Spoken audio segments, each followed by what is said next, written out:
नमस्कार विद्यार्थी मित्रांनो, आजचा आपला चौथी स्कॉलरशिप मधला चौथा हा व्हिडिओ आहे. तर यामध्ये आपण संख्याज्ञान या घटकाविषयी माहिती बघणार आहोत. संख्याज्ञान हा शब्द जरी छोटा वाटत असला तरी सुद्धा हा घटक फार महत्वाचा आहे. कारण की या घटकामध्ये जर तुम्हाला मास्टरी मिळाली म्हणजे हा घटक तुम्ही नीट समजून घेतला तर गणित जवळजवळ 60-70% गणित तुम्हाला समजलं असं त्याचा अर्थ होईल. मग पुढे फक्त गणितावरील त्या संख्यांवरील क्रिया ह्या गोष्टी राहतात. तत्पूर्वी आपल्या व्हॉट्सअप ग्रुपवर जो अभ्यास मी पाठवतो तो अभ्यास सोडून बरेच जण मला मेसेज करतात ते सोडवलेल्या उत्तरपत्रिकांचा. तर त्या गोष्टीचा मला आनंद होतो, कारण की आपल्या याचा चॅनलचा किंवा या व्हिडिओचा ग्रुपचा व्हॉट्सअपचा काहीतरी फायदा कोणाला तरी होतोय, त्या उद्देशाने हा सुरू केला होता. आता इथून पुढे पण प्रत्येकाचा तो चेक करणं मला शक्य होणार नाही, कारण मी शिक्षक असल्यामुळे शिक्षकाला किती बिनकामाचे कामं असतात ते तुम्हाला माहित आहे आणि मुद्द्याच्या कामांसाठी वेळ नसतो. तो विषय वेगळा आहे, तो सोडा. पण आपण या घटकाकडे वळूया. तर पहिला आपलं संख्या ज्ञान याचा अर्थ काय? संख्या ज्ञान म्हणजे संख्येचे ज्ञान. संख्येचं ज्ञान किती आहे मुलांना ते तपासलं जातं या घटकाच्या अंतर्गत. मग संख्येचं ज्ञान म्हणजे फक्त ती संख्या माहित असणे नव्हे, तर तिच्यामध्ये कोणकोणत्या घटकांचा समावेश होतो ते. आता उदाहरणार्थ आपण इथं बघूया. तुम्हाला 1 पासून 99 पर्यंतच्या संख्या मराठीत आपण असं लिहू, 1 पासून 99 पर्यंतच्या संख्या तुम्हाला माहित आहे. मग बऱ्याचदा काय होतं, 99 नंतर पुढची संख्या कोणती येते? 100. हे आपल्याला बोलून बोलून पाठ झालेलं आहे. पण एक साधी गोष्ट लक्षात ठेवा, आपण ज्यावेळेस पुढची संख्या घेत जातो सलग पुढची क्रमाने, तर आपण मागच्या संख्येमध्ये 1 मिळवत जातो. ही त्या मागची गोष्ट आहे. बघा, उदाहरणार्थ 1 नंतर आपल्याला 2 पाठ झालाय, 3 पाठ झालाय, 4 पाठ झालाय, 5 पाठ झालेला आहे. असं आपण लहानपणापासून बोलत बोलत आलोय. परंतु याचा अर्थ काय होतो की 1 मध्ये अजून 1 मिळवला. बघा, 1 मध्ये अजून 1 मिळवला की 2 होता. 2 मध्ये अधिक 1 मिळवला की 3 होता. 3 मध्ये अधिक 1 मिळवला की 4 होता. 4 मध्ये अधिक 1 मिळवला की 5 होता. तसंच मग जर 99 पर्यंत आलो आपण, की 99 मध्ये 1 मिळवला, 9 आणि 1 0, हातच्याला 1, 9 आणि 1 10, 9 आणि 1 10 0, हातच्याला 1, 9 आणि हा 1 10. अशा पद्धतीने त्या संख्या तयार होतात. मग ज्या वेळेस मुलांना आम्ही सांगतो शाळेमध्ये किंवा इतर ठिकाणी की क्रमाने संख्या लिहा, मग ज्या वेळेस त्यांना 200 किंवा 999 पर्यंतच्या संख्या माहित असतात, समजा 3री पर्यंतची ती क्षमता आहे. मग पुढची संख्या लिहिताना बऱ्याचदा मुलं काय करतात, हा 9 आहे ना, 99 आहे ना, मग 100 लिहितात. 999. त्याच्या पुढची संख्या अशी लिहितात 900 अशी लिहितात. पण हे चुकीचं आहे. हे 900 त्यांच्या माहितीप्रमाणे बरोबर आहे, पण त्यांना संख्या ज्ञान झालेलं नाही. हा त्याच्या मागचा मूळ उद्देश आहे. मग त्यासाठी मुलांना कळलं पाहिजे की पुढची संख्या आपण घेतो म्हणजे मागच्या संख्येत 1 मिळवतो. मग ज्या वेळेस या 999 मध्ये आपण 1 मिळवला तेव्हा 9 आणि 1 10 0, हातच्याला 1, हा 1 0, हातच्याला 1, 9 आणि 1 10. तर ही पुढची संख्या आपल्याला 1000 मिळते, ना की 9100. असा मुलांचा घोळ होतो. 900 म्हणतात आणि काही मुलं याला. तर हा घोळ होऊ देऊ नका. त्यामुळे तुम्हाला मी एक महत्वाचं काम सांगतो. बघा, तुम्ही विद्यार्थी मित्र आहे, प्रामाणिकपणे अभ्यास करताय, तर 1001 पासून तर 1200 पर्यंतच्या संख्या आज लिहायच्या. 1001 पासून 1200 पर्यंतच्या संख्या तुम्ही आज लिहायच्या. आणि मला टाकावंसं वाटलं टाका, नाहीतर तुमचे शिक्षक असतील, पालक असतील, यांच्याकडनं त्या तपासून घ्यायच्या. बरोबर. पण हा अभ्यास करायचा, कारण की आपण टप्प्याटप्प्याने जाणार आहोत. आज 1200 पर्यंत सांगितल्या, लगेच त्यानंतर मी तुम्हाला 1300, 1400. काही विद्यार्थी असे असतात की इथून सुरू करतात तर पूर्ण 9999 पर्यंत सुद्धा निघून जातात. इतके पण विद्यार्थी चपळ असतात. ठीक आहे, पण आज तुम्ही 1200 पर्यंत ते करा. आता आपण आपल्या 4 अंकी संख्येची ओळख तुम्हाला थोडक्यात मी करून दिली. सुरुवात कुठून होते? बघा, 999 ही 3 अंकी सगळ्यात मोठी संख्या, त्याच्यामध्ये 1 मिळवलं की आपल्याला पुढची संख्या मिळेल.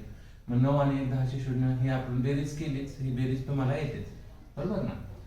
तर 1000 ही आपली पहिली 4 अंकी संख्या. या संख्येपासून 4 अंकी संख्यांना सुरुवात होते, म्हणून ही 4 अंकी सगळ्यात लहान संख्या. मग हिच्या पुढची संख्या जर म्हटली तर आपण लगेच काय करणार, हिच्यात जर 1 मिळवला, हा 1 0 0, ही काय संख्या तयार झाली? 1001. असं करत करत आपण त्या संख्या पुढे पुढे मोजत जाणार. आता ही जी संख्या आहे, मुद्दाम इंग्रजी अंक घेत आहे मी. बघा 4354 ही संख्या आहे. 4354 याच्यामध्ये बघा हा घटक आपण आज बघणार आहे. स्थानिक किंमत आणि विस्तारित रूप, हे दोन घटक याच्यात बघणार आहे आज. तर याच्यामध्ये हा सुरुवातीचा जो शेवटचा, इकडच्या स्थानिक भाषेमध्ये सेल्ले असं म्हणतात, शेवटला काय म्हणतात, सेल्ले. तर इथे शेवटी बघा हे जे घर आहे याला एककाचं घर म्हणायचं. हे शेवटून 2 नंबरचं दशकाचं, हे शतकाचं आणि हे हजाराचं. आपण सुरुवात का इथून करतोय, कारण की 3री पर्यंत तुम्हाला 3 अंकी संख्या झालेल्या आहेत हे गृहीत धरतोय, म्हणून डायरेक्ट 4 अंकी संख्याला आपण सुरुवात केलेली आहे. जर तुम्हाला 3 अंकी संख्या येत नसतील नीट तर तसं कमेंट करा, ठीक आहे. मग आपण बघू पुढे काय करायचं ते. मग आता या संख्यांचं विस्तारित रूप लिहायचं आहे. त्याच्या अगोदर बघायचं याची जागा कोणती, एककाची, याची किंमत तीच राहणार. हा 5 दशकाच्या जागेवर, दशक म्हणजे 10, याचा अर्थ 10च्या 5 नोटा, उदाहरणार्थ म्हणजे 50 रुपये. हा 3 शतकाच्या जागेवर आणि हा 4 हजाराच्या जागेवर.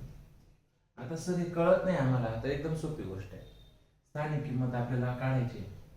हा 4 आहे ना, त्याच्यानंतर किती संख्या आहेत बघायच्या, आहेत का संख्या, काही नाही, मग त्याची स्थानिक किंमत 4. हा 5 आहे, याची स्थानिक किंमत, स्थान या शब्दाचा अर्थ लक्षात घ्या. स्थान, स्थान म्हणजे काय, जागा. त्या संख्येमध्ये त्या अंकाची जागा कोणती आहे ते ओळखणं म्हणजे स्थानिक किंमत. मग आता हा 5 आहे, याची स्थानिक किंमत कोणती आहे, दशक. मग पहिले हा 5 लिहून घेतो मी, आणि त्याच्यानंतर किती अंक दिलेले आहेत, एकच अंक आहे. काही जण म्हणतील 4 आहे, 4 ही संख्या आहे पण तो एकच अंक आहे, बरोबर ना, म्हणून 1 0 द्यायचं. पुढे हा घ्यायचा, 3 लिहिला शतकाच्या जागेवर, 3 जसा तसा लिहिला. त्याच्या पुढे किती संख्या दिली आहे, ही 1 आणि ही 2, म्हणून हे 2 शून्य या ठिकाणी दिले, बरोबर. त्याच्या पुढे जर आपण विचार केला तर ही संख्या आहे, ही आहे 4, कोणत्या घरात आहे, हजाराच्या. त्याच्या पुढे किती अंक आहेत, 1 2 3, म्हणजे शून्य देऊन टाकले, 1 2 3. अशा पद्धतीने आपण संख्यांची काय करू शकतो, प्रत्येक अंकाची स्थानिक किंमत काढू शकतो एखाद्या संख्येमध्ये. अजून मी एक उदाहरण तुम्हाला समजावून सांगतो. बघा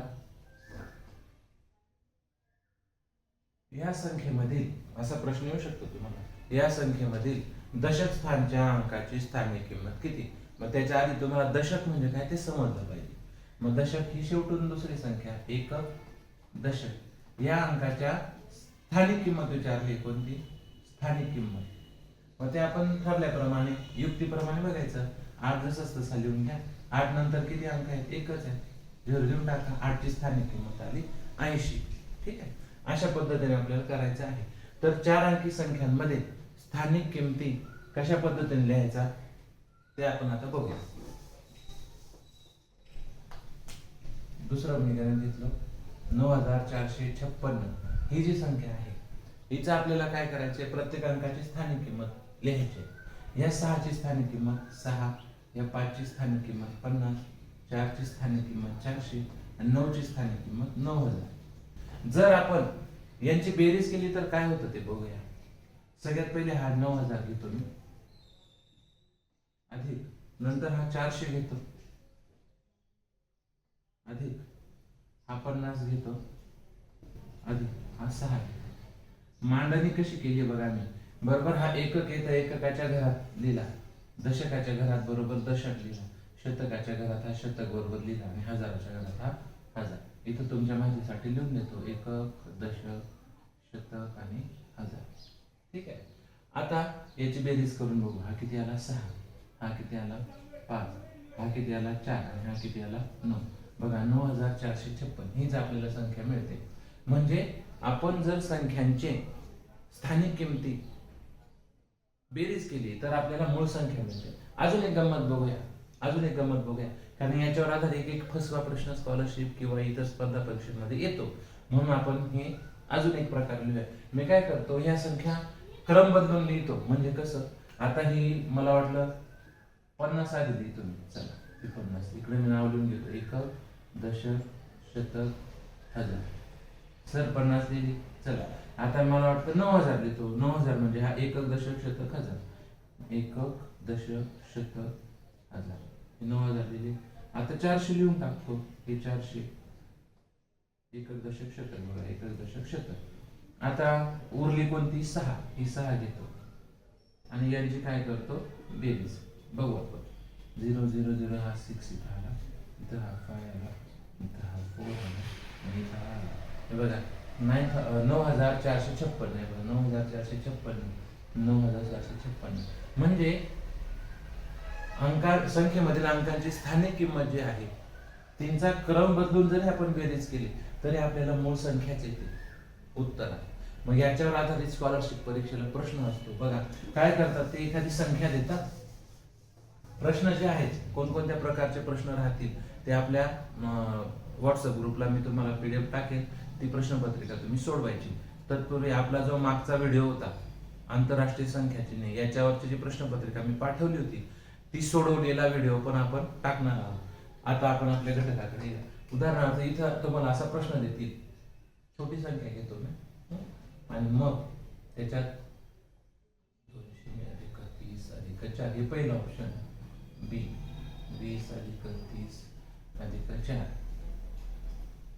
नंतर मग असं देतील बघा 30 अधिक 4 अधिक 200. चौथा ऑप्शन काय बघा 4 अधिक 300 अधिक 4 अधिक 30 अधिक 200. आणि मग सांगतील याच्यातला चुकीचा पर्याय कोणता तो शोधा फसवण्यासाठी बरं का. मग तुम्ही बघणार इथं 200 आहे. 200 200 नंतर या ठिकाणी आपण एक अजून ऑप्शन 200 या ठिकाणी आहेत. 200 200 200 आहे. मग तुम्ही म्हणणार बापरे 3 ठिकाणी 200 पण इथं तर 20 दिलेला आहे. डोकं कसं चालवायचं बघा. इथं तर 20 दिलाय आपली किंमत 200 यायला पाहिजे. इथं 20 दिलाय म्हणजे हे पर्याय हा क्रॉस होणार. हे काय ना चुकीचं उत्तर येणार. आणि काही वेळेस असं देतील की एक उत्तर बरोबर देतील. आता इथं काय केले चुकीचं विचारलंय आणि काही वेळेस काय विचारतील बरोबर कोणतं आहे ते द्या. मग तेव्हा पर्याय वेगळे राहतील. मग तेव्हा आपल्याला जर आपली कॉन्सेप्ट क्लिअर असेल की स्थानिक किंमत म्हणजे काय विस्तारित किंमत म्हणजे काय यांची बेरीज केली तरी काही फरक पडत नाही अंकांची जागा बदलून. हे जर तुम्हाला व्यवस्थित माहित असेल तर ह्या पर्यायातनं शोधणं काय होतं सोपं जातं. ठीक आहे. तर याच्यावर आधारित अनेक प्रश्न असतील ते आपण बघणारच आहोत. आता फक्त आपण स्थानिक किंमत बघितलं आणि हे काय केली विस्तारित रूपात मांडणी कशी करायची की त्यांच्या स्थानिक किमतींची काय करायची बेरीज केली की तिलाच काय म्हणतात विस्तारित रूपात मांडणी. ठीक आहे. मग विस्तारित रूप आणि स्थानिक किंमत याच्यावर आधारित कृतीपत्रिका त्याला इंग्रजीमध्ये वर्कशीट म्हणतात बरोबर ना. प्रश्नपत्रिका मराठीत तर ती तुम्हाला पाठवून देईल ग्रुपवर. ती तुम्ही सोडवायची प्रॅक्टिस करायची. आपला हा स्कॉलरशिप मधल्या संख्याज्ञान या घटकावरचा एकूण आपले जे क्रम चालू व्हिडिओचे त्याच्यातला हा 4था व्हिडिओ आहे. सगळे व्हिडिओ क्रमाने बघा म्हणजे तुम्हाला कोणतीही शंका राहणार नाही. याच्यातले जे अजून पुढे संख्या ज्ञानामध्ये घटक आहेत समसंख्या विषम संख्या मूळ संख्या संयुक्त संख्या हे सगळं आपण पुढे बघणार आहोत. इथे सगळं लिहित नाही कारण की व्हिडिओ मोठा होऊन जातो. ठीक आहे. धन्यवाद. बाय.